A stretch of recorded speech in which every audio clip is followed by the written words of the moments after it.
Hello friends, कैसे हैं आप सब। उम्मीद करती हूँ आप सब स्वस्थ और खुश होंगे। आज हम एक बहुत ज़रूरी चीज़ सीखेंगे। मैं डॉक्टर शिवानी हेक्सा हेल्थ से आज आपको ड्रेसिंग करने का सही तरीका बताऊंगी। हमारे घरों में या कभी भी आपके दोस्तों में किसी न किसी को चोट लगती रहती है और हमें ड्रेसिंग करने की ज़रूरत भी पड़ती है। कभी मम्मी को किचन में काम करते हुए, कभी बच्चों को खेलते हुए, या कभी कभी जब हम एक्सीडेंटली कहीं गिर जाते हैं जिससे खरोंच लगना, छिलना, ये सब होता रहता है। हम ड्रेसिंग तो कर देते हैं, मलहम पट्टी करना शायद घर के हर इंसान को आता है, लेकिन मलहम पट्टी करने का सही तरीका क्या है, यह आज हम इस वीडियो में जानेंगे। तो इस वीडियो को पूरा देखिएगा ताकि आप कोई भी पॉइंट मिस ना करें। आज हम आपको बताएंगे कि घर में किसी को भी चोट लग जाती है तो आपको पट्टी कैसे करनी है। सबसे पहले जो पट्टी कर रहा है उसको अपने हाथों को सैनिटाइज करना है, या हो सके तो साबुन से धो लें। धोने के बाद आप अपने हाथों पे ग्लव्स पहने। ग्लव्स घर में होते ही है। उन ग्लव्स को आपको जैसे आप एक हाथ में पहनते हैं वैसे ही दूसरे हाथ में पहनना है, लेकिन ग्लव्स पहनने के बाद कोई और चीज़ आपको नहीं टच करनी है। ग्लव्स पहनने के बाद आप अपने हाथों में सैनिटाइज़र लगाएं। उसके बाद जहाँ पर घाव लगा है सबसे पहले आपको उस हिस्से को साफ करना है, क्योंकि जब घाव लगता है वहाँ पर धूल मिट्टी के कण, बैक्टीरिया, बहुत सारी चीज़ें उपस्थित होती हैं। अब बात आती है कि घाव को साफ करें किस चीज़ से। अक्सर जब घर में किसी को घाव लगता है तो सबसे पहले हम ढूंढते हैं या तो डेटॉल या तो बीटाडीन। कई बार घरों में जो है पानी से भी घाव को साफ कर दिया जाता है। अब बात आती है कि इनमें से बेहतर क्या है। देखिए, डेटॉल जो है एक क्लेंजिंग एजेंट होता है। इसके अंदर एंटीसेप्टिक प्रॉपर्टीज होती हैं, लेकिन जो घाव है उसके बैक्टीरिया को किल करने के लिए ये पर्याप्त नहीं है।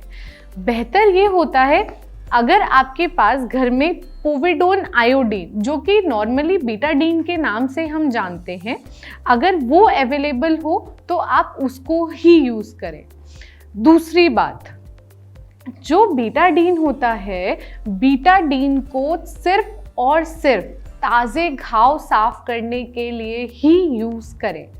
हम क्या करते हैं, जो बीटाडीन है या डेटॉल है या सैवलॉन है, उनको हम रोज़ घाव की ड्रेसिंग बदलने के समय भी यूज़ करते हैं।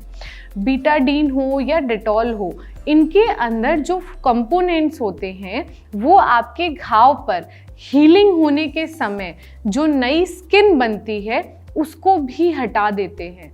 इसलिए इनका इस्तेमाल सिर्फ और सिर्फ ताज़े घाव को साफ करने के लिए ही करना है। आपको इसका इस्तेमाल कैसे करना है? आप एक स्टराइल गॉज पीस लेंगे। स्टराइल का मतलब ये होता है जो किसी भी, जब ये बना उसके बाद इसका किसी भी चीज़ में कोई भी कांटेक्ट नहीं हुआ है। पैकेट में बंद होने के बाद ये बाहर के एनवायरनमेंट से अछूता है। आपको स्टराइल गॉज पीस क्यों लेना है? आपका घाव अभी खुला है।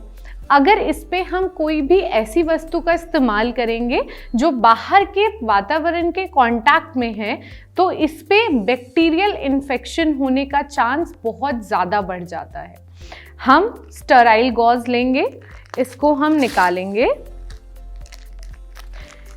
आप जब गॉज पीस खरीदते हैं मेडिकल शॉप से, एक पैकेट में लगभग 4 से 5 पीस आ जाते हैं और नए घाव को साफ करने के लिए आपको 4 से 5 पीस लग जाएंगे। आपको गॉज पीस पे इस तरह से बीटाडीन का सोल्यूशन डालना है। बीटाडीन का सोल्यूशन डालने के बाद इस हिस्से में अगर घाव है आपको एक ही स्ट्रोक में उसको साफ करना है। अगर आपने इसको एक बार ऐसे घुमा लिया है, वापस से उसको ऐसे नहीं घुमाएंगे। इसका कारण क्या है? अगर हम एक जगह से गंदगी साफ कर रहे हैं और उसी गंदगी को हम वापस से घुमाएंगे तो हम उस इन्फेक्शन को साफ नहीं कर रहे हैं, हम उसको वहीं पर इकट्ठा कर रहे हैं। जब आपने एक स्ट्रोक में घाव साफ कर लिया, उसके बाद इस गॉज पीस को साइड रख दें। अगर आपको लगता है कि घाव अभी पूरी तरह से साफ नहीं हुआ है, आपको और इसकी सफाई करने की ज़रूरत है, तो आप दूसरा नया गॉज पीस लेंगे और इस गॉज पीस पर आयोडीन डाल के इसको साफ करेंगे। घाव को साफ करने के बाद अब हमको इसके ऊपर पट्टी करनी है। अब पट्टी करने के लिए ज़्यादातर लोग क्या करते हैं, जो हमारे घर में रुई उपलब्ध होती है उसी रुई को डायरेक्ट हम बीटाडीन या डिटॉल के सॉल्यूशन में डालकर और चोट पर रख देते हैं। लेकिन रुई का इस्तेमाल खुले घाव पर करना बहुत बड़ी गलती है। आपको रुई खुले घाव पर क्यों नहीं इस्तेमाल करनी है? जैसा कि आप देख पाएंगे, रुई के अंदर छोटे छोटे रेशे होते हैं। जब आप इसको डायरेक्ट घाव पर रखते हैं, इसके रेशे आपके घाव पर चिपक जाते हैं। वो रेशे आपके घाव में इन्फेक्शन को बढ़ा सकते हैं। इसलिए रुई को डायरेक्ट खुले घाव पर नहीं लगाना है।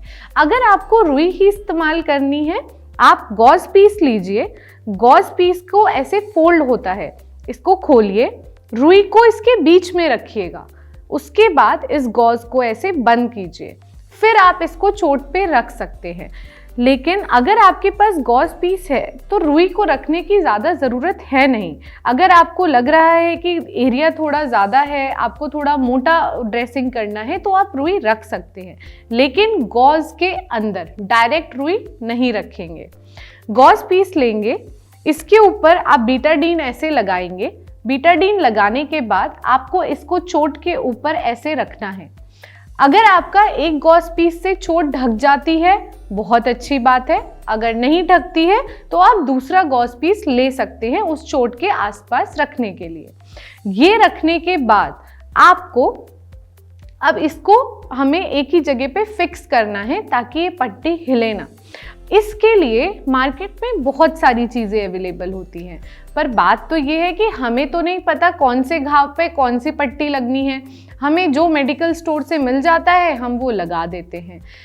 अगर आपका घाव छोटा है तो आपको अपने घाव पर माइक्रोपोर टेप होती है, जिसको आम भाषा में पेपर टेप कहते हैं, आपको वो टेप लगाना है। इसका रीज़न क्या होता है, जो माइक्रोपोर टेप होती है या पेपर टेप होती है, इसकी जो चिपकने की स्ट्रेंथ होती है वो कम होती है, तो आपके घाव पे दबाव नहीं पड़ेगा। क्योंकि आपने एक बार ड्रेसिंग कर दिया, कल वापस जब आप ड्रेसिंग हटाएंगे तो आप जब टेप हटाएंगे तो उस पर दबाव पड़ता है, खिंचाव होता है। अगर ज़्यादा खिंचाव होगा तो जो नई स्किन बनी है वो हट जाएगी। आपका घाव ठीक होने के बजाय बार बार और घावित होता जाएगा। टेप लेंगे, इस टेप को आपको घाव के आसपास ऐसे लगा देना है। ये टेप ज़्यादा बड़ी नहीं होनी चाहिए, घाव से 2 सेंटीमीटर तक आगे हो बस। क्योंकि इस टेप को आपको ऐसे लगाना है कि मरीज को अपने रोज़मर्रा के काम करने में कोई भी दिक्कत ना हो। अगर ये ज़्यादा लंबी होगी तो बार बार ये उतरती रहेगी। अगर इसको हम ज़्यादा छोटा कर देंगे तो जब हाथ की या उस हिस्से की जहाँ पर चोट लगी है मूवमेंट होगा तो एक खिंच के पट्टी खुल जाएगी। तो दोस्तों, उम्मीद करती हूँ आपको आज सही तरीके से मलहम पट्टी करना आ गया होगा। अब अगर आपके घर में किसी को भी चोट लगे तो आप फटाफट उनकी मलहम पट्टी बिल्कुल सही तरीके से कर सकते हैं। और जाहिर सी बात है, जब चोट जल्दी ठीक हो जाएगी तो शाबाशी भी आपको ही मिलेगी। इस वीडियो को फटाफट लाइक कर दीजिएगा और अपने दोस्तों के साथ शेयर कीजिए। उन्हें भी तो आना चाहिए कि मलहम पट्टी करनी कैसे है। हमारे चैनल हेक्सा हेल्थ को सब्सक्राइब करना मत भूलिएगा, क्योंकि आपको इन्फॉर्मेटिव वीडियोस यहीं से मिलेंगी। Thank you friends.